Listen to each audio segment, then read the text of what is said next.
বন্ধুগণ, আপনারা জানেন যে আমাদের আজকের স্ফুলিঙ্গ থেকে দাবানো জুলাই গণ অভ্যুত্থান স্মৃতিচারণ যে সভা, এই সভায় আমাদের যে শিরোনাম জনগণের হাতে ক্ষমতা আনতে গণতান্ত্রিক সংবিধান প্রণয়নে সংবিধান সভার নির্বাচনের সময়কাল অবিলম্বে ঘোষণা করতে হবে।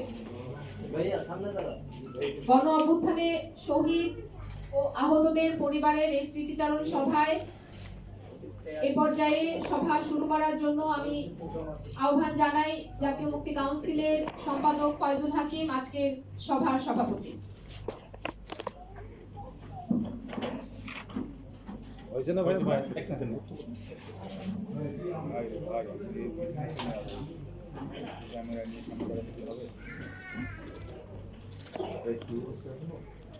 জাতীয় মুক্তি কাউন্সিলের পক্ষ থেকে প্রথমেই আমি গভীর শ্রদ্ধা জানাই জুলাই অভ্যুত্থানে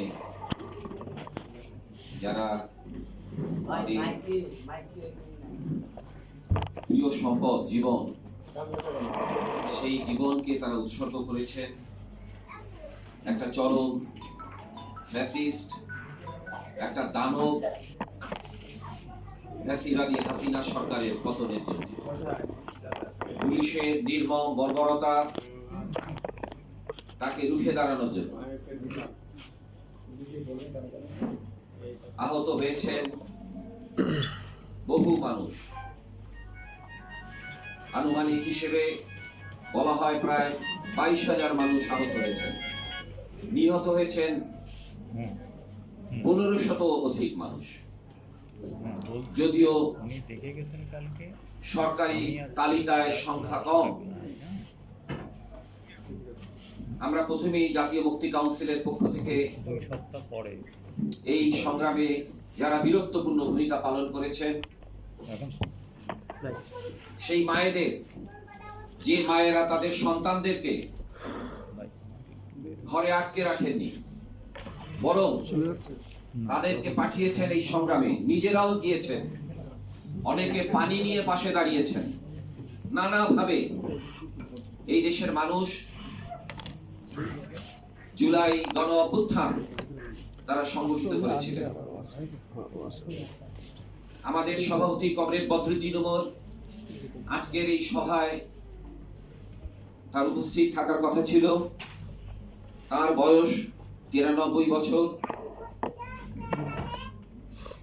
93 বছর বয়সেও তিনি যে দুর্দান্ত সাহসের সঙ্গে এই ফ্যাসিবাদী শাসনের বিরুদ্ধে তিনি যে সাক্ষাৎকার দিয়েছিলেন সেই সময় পত্রিকায়, একটি দৈনিকে, তিনি সেখানে বলেছিলেন যে এই অভ্যুত্থান যেটা, এটা সম্ভবত তিনি 29শে জুলাই বলেছিলেন, পত্রিকায় প্রকাশিত, যে এই অভ্যুত্থান 52, 69, 71-এর মার্চ মাস, 90 সবকিছুকে ছাড়িয়ে গিয়েছে ব্যাপকতায়, এর আক্রমণাত্মক ভূমিকায়, ব্যাপক জনগণের এই অংশগ্রহণে যে গণ অভ্যুত্থানকে আমরা তাই ব্যর্থ হতে দিতে পারি না।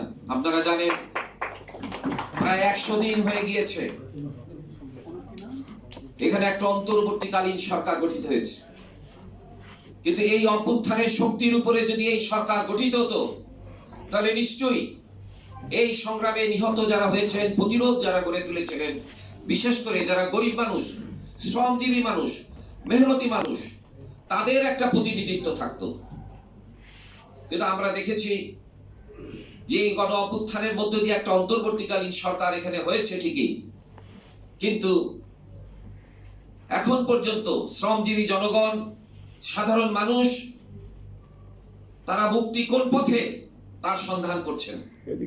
কেননা নিত্য প্রয়োজনীয় দ্রব্যের যে মূল্য বৃদ্ধি, সেই মূল্য বৃদ্ধি যে ব্যবসায়ী শ্রেণী করছে, যে আমলাদের সাথে সম্পর্কিত ভাবে করছে, তাকে এই সরকার এখন পর্যন্ত নিয়ন্ত্রণ করতে পারেনি। এটা আমাদেরকে মনে রাখতে হবে। আমরা দেখেছি আমলাতন্ত্রের পরিস্থিতি। এই কদিন আগে আমাদের আহত ভাইরা যারা সেই শ্যামলীতে সরকারি যে হাসপাতাল নিটো, যাকে বলে পঙ্গু হাসপাতাল, সেই পঙ্গু হাসপাতাল থেকে বেরিয়ে এসে তারা রাস্তা অবরোধ করছেন, কেননা স্বাস্থ্য উপদেষ্টা তাদের দেখতে যাননি। রাজনৈতিক দলের সাথে সাক্ষাতের অংশ হিসেবে জাতীয় মুক্তি কাউন্সিলের পক্ষ থেকে প্রধান উপদেষ্টার সাথে যখন দেখা করেছিলাম, তার আমন্ত্রণে কথা বলেছিলাম জনগণের বিভিন্ন দাবি নিয়ে, শেষে তাকে বলেছিলাম যে আপনি কি মনে করবেন জানি না, কিন্তু আমার বলা দরকার যে আপনার এই স্বাস্থ্য উপদেষ্টা তিনি কোনো ডাইনামিক না, তিনি কোনো কার্যকর না, তার ব্যাপারে ভূমিকা নেন। তো সে কথা তো তারা শোনেননি, আজকে এই পরিস্থিতি হয়েছে। ফলে আমরা পরিষ্কারভাবে বলতে চাই, এই গণ অভ্যুত্থানের মধ্যে দিয়ে জনগণের যে ক্ষমতা, সেই ক্ষমতা কিন্তু এখানে প্রতিষ্ঠিত হয়েছে। দেখা গিয়েছে একটা যে জনগণের ক্ষমতা কি, বিদ্যমান সংবিধানকে নাকচ করে দিয়ে এই গণ অভ্যুত্থান, জনগণের একটা কর্তৃত্ব এখানে উদ্ভাবিত হয়েছিল। কিন্তু সেই কর্তৃত্বকে ধারণ করার জন্য জনগণের অভ্যুত্থানের শক্তির উপরে দাঁড়িয়ে একটি অন্তর্বর্তীকালীন বিপ্লবী সরকার এখানে হয়নি। ফলে শেখ হাসিনা পালিয়ে যেতে পেরেছেন, তাকে পালিয়ে যেতে দেওয়া হয়েছে। বহু গণদুশ্মন, ফ্যাসিবাদের দোসর, খুনি, আওয়ামী লীগের মন্ত্রী, এমপি অনেকে পালিয়ে গিয়েছেন। কিভাবে তারা পালিয়ে যান? কারা তাদেরকে পালিয়ে যেতে সাহায্য করেছে? তাদেরকে চিহ্নিত করা হয়েছে। খুব পরিষ্কারভাবে আমরা বলতে চাই যে আজকে আমরা এখানে একটা স্মৃতিচারণ অনুষ্ঠান করেছি। এই স্মৃতিচারণের আগে এই অভ্যুত্থানে আমাদের কমরেডরা, আমরা যারা ছিলাম, আমাদের তরুণরা, আমরা যারা আন্দোলনে ছিলাম, তারা অনেকে মৃত্যুবরণ করতে পারতাম, তারা অনেকে মারাত্মক আহত হতে পারতাম। ফলে অভ্যুত্থানের পরে আমরা একটা চিন্তা করলাম, ঢাকায় বিশেষ করে রামপুরা বাড্ডা এলাকা এবং শনির আখড়ায় যে প্রবল প্রতিরোধ হয়েছিল এবং এই ফ্যাসিবাদী সরকারের পতনকে নিশ্চিত করেছিল, যেখানে ব্যাপক মানুষকে নির্বিচারে হত্যা করা হয়েছিল, গণহত্যা করা হয়েছিল। আমরা চিন্তা করলাম তাদের সাথে আমরা দেখা করব, তাদের বাড়ি বাড়ি আমরা যাব। কেন আমরা গিয়েছিলাম? আমরা আমাদের কমরেডদের বলেছি, সেই আগুনের তাপ আমাদের নিতে হবে। যারা জীবন দিয়েছিলেন, যারা সাহসের সাথে পথে গিয়েছিলেন, এখানে উপস্থিত আছেন বাড্ডার একটা স্কুলের ছাত্র রিফাত। সে ফুটবল, তার খেলা খুব শখ ছিল, নবম শ্রেণীর ছাত্র। তাকে আমি যখন জিজ্ঞেস করলাম, বাবা তুমি গিয়েছিলে কেন ব্রাক ইউনিভার্সিটি? বললাম আমার বড় ভাইদেরকে এভাবে মারছে আঙ্কেল, আমি ঘরে থাকি কি করে? আমি এটা ভাবতে পারি নাই।